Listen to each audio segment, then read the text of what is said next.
जय हिंद दोस्तों आज का जो टॉपिक है हमारा वेरी इंपॉर्टेंट टॉपिक रहने वाला है। दोस्तों पुलिस डिपार्टमेंट के अंदर सबसे नीचे वाली कड़ी है रिक्रूट के बाद में constable, head constable lower school course, B1 की तैयारी करने वाले या इंटर स्कूल कोर्स, उसके बाद में अपर सब इंस्पेक्टर और इंस्पेक्टर। मैं तो ये कहता हूं पुलिस डिपार्टमेंट में जितने भी कर्मचारी हैं उनके लिए, या हरियाणा पुलिस की जो सीईटी का जो एग्जाम दे चुके हैं, जो सीईटी मेंस में अपने आप को दावेदारी कर रहे हैं पुलिस डिपार्टमेंट से विभाग से संबंधित, तो उसके लिए भी यह टॉपिक वेरी इंपॉर्टेंट टॉपिक रहने वाला है।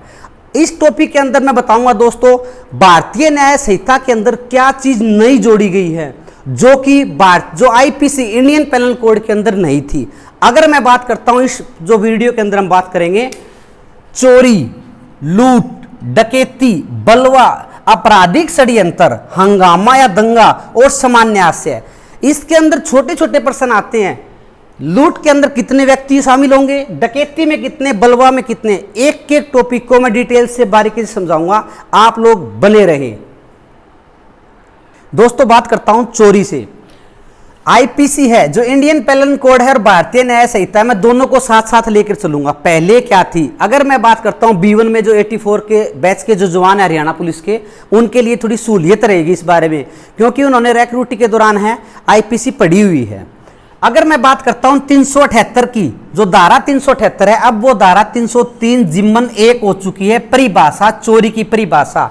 अगर मैं बात करता हूं चोरी की परिभाषा क्या होगी, अगर कोई व्यक्ति किसी दूसरे व्यक्ति की सहमति के बिना बेईमानी के आशय से उसकी चीज का स्थानांतरण कर देता है, वह चीज चोरी कहलाएगी। स्पष्ट बात यह है, उसकी सहमति के बिना, उसके आशय के, अपने आशय से, बेईमानी के आशय से कह सकते हैं, एक चीज का दूसरी जगह पर स्थानांतरण कर देना जिसका उसको पता ना हो, वो चोरी की परिभाषा में आएगी। अगर मैं बात करता हूं 379 थी जो पहले धारा आईपीसी के अंदर, वो 303 जिम्मन 2 हो चुकी है, खुले स्थान की चोरी कह सकता हूं। चोरी का दंड यहां पर दिया गया है, लेकिन दोस्तों चोरी का दो तरीके से दंड दे दिया गया है। 303 जिम्मन 2, इसके दो पार्ट बना दिए गए हैं। अगर मैं बात करता हूं 303 जिम्मन 2 की, अगर कोई व्यक्ति, नॉर्मली चोरी की बात आती है तो 3 वर्ष की सजा का प्रावधान है, एक तो पॉइंट नंबर रहेगा 1।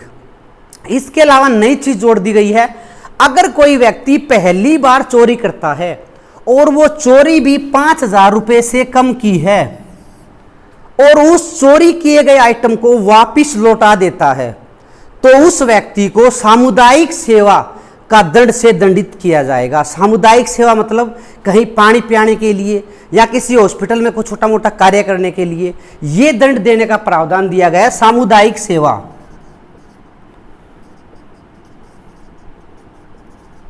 एक बार मैं फिर रिपीट कर देता हूं, 303 जिम्मन 2 के अंदर दो पार्ट, 3 वर्ष की सजा का प्रावधान दे दिया गया। अगर कोई व्यक्ति 5000 रुपए से कम की चोरी पहली बार करता है तो उस व्यक्ति को सामुदायिक, अगर वो चीज को वापस लौटा देता है तो सामुदायिक दंड का, सेवा का दंड का प्रावधान 303 जिम्मन 2 के अंदर दिया गया है। अगर बात करता हूं दोस्तों झपटमारी की चोरी की सेक्शनों को जोड़ दिया गया है।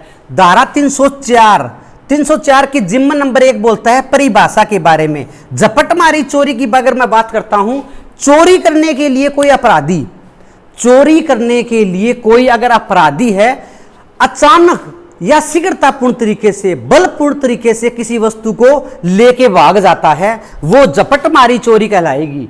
अगर मैं बात करूं मोटरसाइकिल पर सवार व्यक्ति इस प्रकार कोई फोन देख रहा है, उसको झपटमारी करके ले गए तो झपटमारी चोरी कहलाएगी। इसका दंड 304 जिम्मन 2 के अंदर 3 वर्ष की सजा का प्रावधान BNS के अंदर दिया गया है।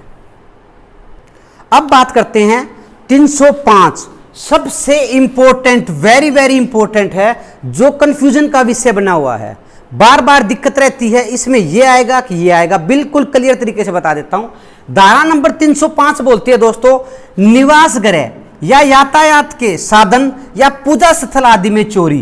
कहने का मतलब निवास गृह घर के अंदर चोरी, यातायात किसी साधन की चोरी, या पूजा स्थल मंदिर में से चोरी, ये 3 बातें बताई गई है। इनको 5 तरीकों से डिवाइड किया गया। पॉइंट नंबर 1, अगर कोई व्यक्ति घर से, तंबू में से, जलियान में से संपत्ति अभिरक्षा की चोरी करता है, कहने का मतलब जो चीज रहने योग्य है, अगर खंगर जगह पड़ी है जहां कोई रहता नहीं, वो खुले स्थान की चोरी मानी जाएगी।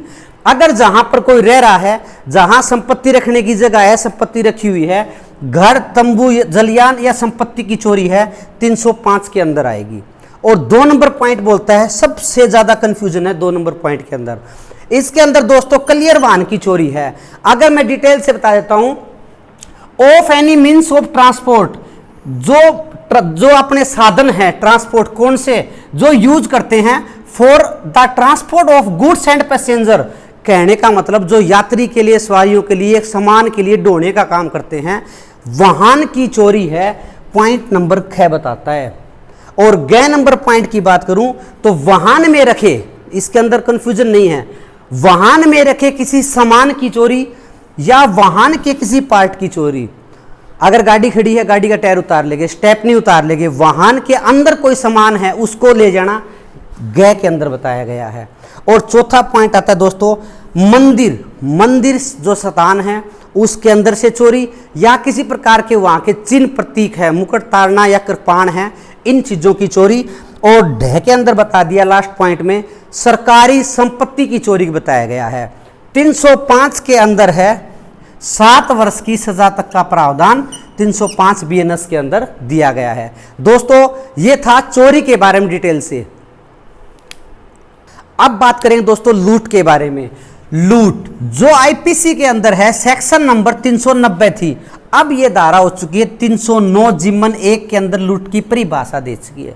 अब मैं बात करता हूं दोस्तों लूट की परिभाषा क्या है। क्लियर सी बात है दोस्तों, लूट है बाय फोर्स, आदमी के सहमति के बिना, उससे मतलब बाय फोर्स, उससे बल का प्रयोग कर कर उससे कोई चीज छीनना क्या कहलाएगी, लूट। लूट के अंदर एक या एक से अधिक व्यक्ति हो सकते हैं, लेकिन दोस्तों यहां पर ध्यान रखना पड़ेगा, अगर व्यक्तियों की संख्या 5 से अधिक हो गई, अगर व्यक्तियों की संख्या 5 से अधिक हो गई तो वो डकैती कहलाएगी। ये बात प्रश्न आता है बार बार, एक या एक से अधिक व्यक्ति, एक व्यक्ति भी लूट कर सकता है, एक से अधिक व्यक्ति लूट कर सकते हैं, लेकिन 5 से अधिक की बात आ जाती है तो डकैती की श्रेणी में आ जाएगी।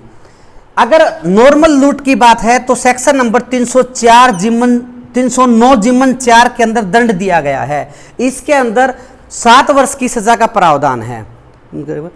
और हो गया सजा दोस्तों, जो मैंने 5 वर्ष 7 नहीं 10 वर्ष की सजा का प्रावधान दिया गया है BNS के अंदर, 10 वर्ष की सजा का प्रावधान है। अगर मैं बात करूं लूट हुई हो राजमार्ग के ऊपर और सूर्यास्त के, अगर बात करते हैं सूर्यास्त के और सूर्योदय के बीच में है, सूरज छिपने के और सूरज उगने के बीच में लूट हुई है, तो 14 वर्ष की सजा का प्रावधान BNS के अंदर दिया गया है। लूट के अंदर 309 जिम्मन 4 के अंदर बताई गई है। ये थी दोस्तों लूट के बारे में। अब बात करते हैं दोस्तों डकैती के बारे में। अगर अभी मैंने पहले बताया, अगर लूट के अंदर 5 या 5 से अधिक व्यक्ति हो जाएंगे तो डकैती कहलाएगी, जिसकी परिभाषा अगर मैं बात करता हूं आईपीसी के अंदर 391 में और BNS के अंदर 310 जिम्मन 1 के अंदर दी गई है। अगर लूट 5 या 5 से अधिक व्यक्तियों द्वारा की जाती है तो वो डकैती कहलाती है। दंड की बात करता हूं दोस्तों, 395 होती थी पहले, अब है 310 जिम्मन 2 के अंदर दंड दिया गया है, 10 वर्ष से लेकर आजीवन कारावास तक का प्रावधान दिया गया है। अगर बात करें हत्या सहित डकैती है तो 310 जिम्मन 3 के अंदर बताया गया है, इसके अंदर 10 वर्ष आजीवन कारावास और मृत्यु दंड तक का प्रावधान डकैती के अंदर दिया गया है, धारा 310 जिम्मन 3 के अंदर। ये थी दोस्तों डकैती के बारे में। अब बात करते हैं दोस्तों बलवा के बारे में। बलवा अगर मैं बात करता हूं इंडियन पेनल कोड जो आईपीसी थी उसकी धारा नंबर 146, अब BNS की सेक्शन होती है 191 जिम्मन 1 के अंदर बलवा के बारे में बताया गया है। अगर मैं बलवे के बारे में बात करूं, 5 या 5 से अधिक व्यक्ति, 5 या 5 से अधिक व्यक्ति किसी विधिपूर्ण जमाव के अंदर या उसका कोई सदस्य बल या हिस्सा का प्रयोग करता है, बलवा कहलाया जाएगा। अगर बात करें खाली हाथ की, खाली हाथ है, रोड़ा दंगा मचा रखे है, बलवे का दंड बता दिया गया दोस्तों, 2 वर्ष की सजा का प्रावधान है। अगर मैं बात करता हूं 191 जिम्मन 3, हथियार के साथ, लाठी है, डंडा है, कुल्हाड़ी है या किसी प्रकार का कोई वेपन है, उनके साथ हथियार के साथ बलवा करता है तो दोस्तों 5 वर्ष तक की सजा का प्रावधान 191 जिमन 3 के अंदर दिया गया बीएनएस के अंदर। ये बात थी दोस्तों बलवा के बारे में। अब बात करते हैं दोस्तों आपराधिक षड्यंत्र के बारे में। अगर मैं बात करता हूं आईपीसी 120B 61(2) में होगी है बीएनएस के अंदर आपराधिक षड्यंत्र। अगर मैं बात करूं 2 या 2 से अधिक व्यक्ति अवैध कार्य को, 2 या 2 से अधिक व्यक्ति है अवैध कार्य को अवैध साधनों द्वारा, अवैध कार्य को अवैध साधनों द्वारा करने का या करवाने के उद्देश्य से किसी बात को लेकर सहमति जताते हैं तो वह सहमति आपराधिक षड्यंत्र कहलाएगी। अगर मैं दोबारा बात करता हूं 2 या 2 से अधिक व्यक्ति अवैध कार्य को अवैध साधनों द्वारा अगर करने या करवाने के लिए सामान्य उद्देश्य के साथ सहमत होते हैं तो वह सहमति आपराधिक षड्यंत्र कहलाएगी। यह बताया गया 61 जिमन 2 के अंदर जो 120B थी हमारी। यह था दोस्तों आपराधिक षड्यंत्र, 2 या 2 से अधिक व्यक्ति। बात करते हैं दोस्तों दंगे के बारे में। दंगा, सबसे पहले दंगा कह सकते हैं, हंगामा कह सकते हैं। हंगामा जब 2 या 2 से अधिक व्यक्ति किसी प्रकार का उपद्रव करते हैं, दंगा करते हैं, हंगामा करते हैं, रोड़ा करते हैं, आपस में बुलते हैं, तो पहले आईपीसी थी 159 और उसका अब हो गई है बीएनएस 194 जिमन 1 के अंदर परिभाषा है, और 160 थी जो सजा का प्रावधान 194 जिमन 2 के अंदर दंड का प्रावधान दे रखा है 1 महीने की सजा, 1000 रुपये जुर्माना।